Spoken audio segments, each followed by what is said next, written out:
different.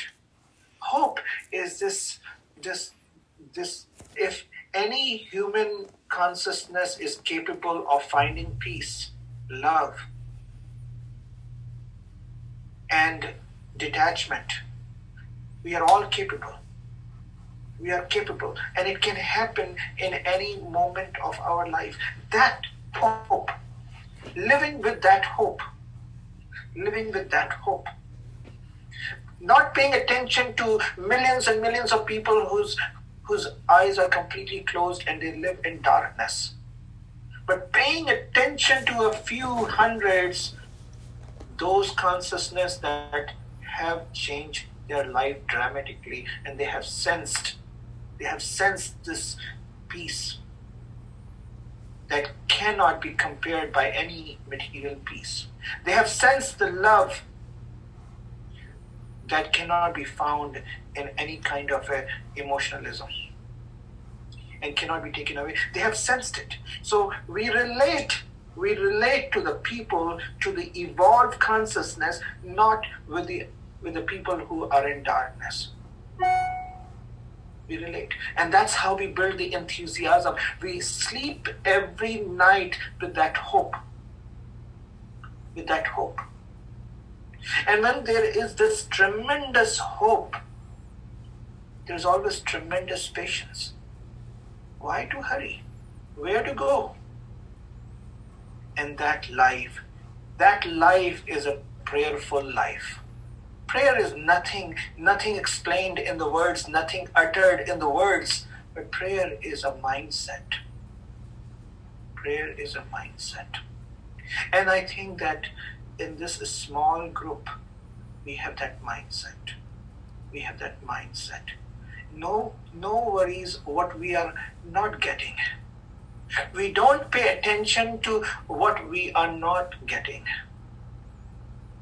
We pay attention to even small things that we are getting. And that ray becomes our path for a very positive, for a very middle ground journey. That small ray. I am living in this dark room, and only one ray is coming to this dark room. I may only focus in the darkness of the room, or I may focus in that one ray that is coming in this room. One ray, one small ray, and allows me to walk outside of this room. So I am glad for these consciousness that focuses in that one ray,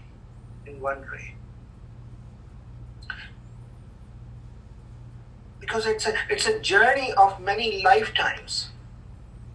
People always come, oh, I've been practicing meditation and I've been coming to the classes for 3 months and I have not found peace in my life.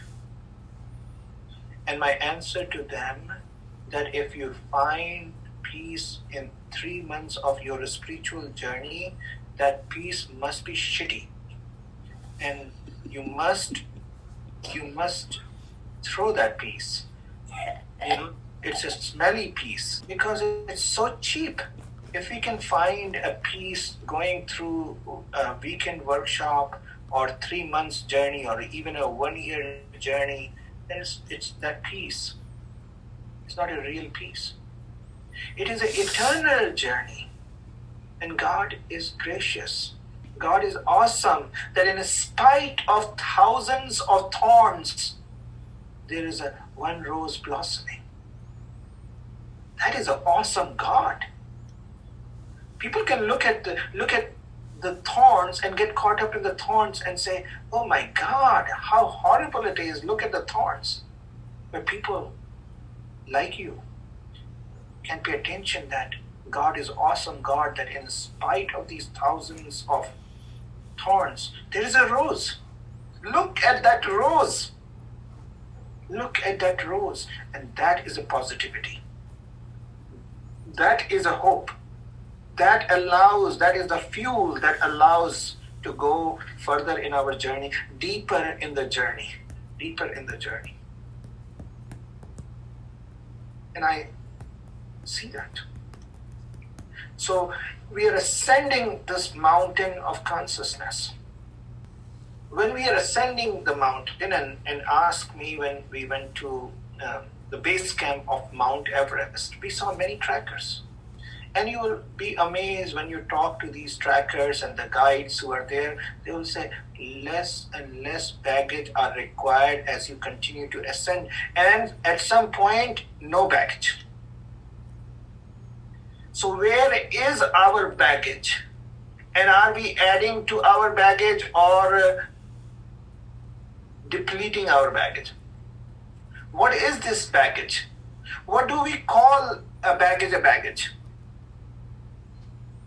See, pay attention, because this is very significant. This is where we may fall into the valley. The baggage is all the conditioning that exists in our consciousness.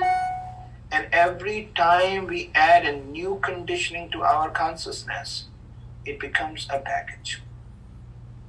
So being vigilant to pay attention that what new conditioning we are adding. Because once it is added, it becomes very, very difficult to delete that baggage. And addition is easy. Deleting is very difficult, as you know. So I meet people,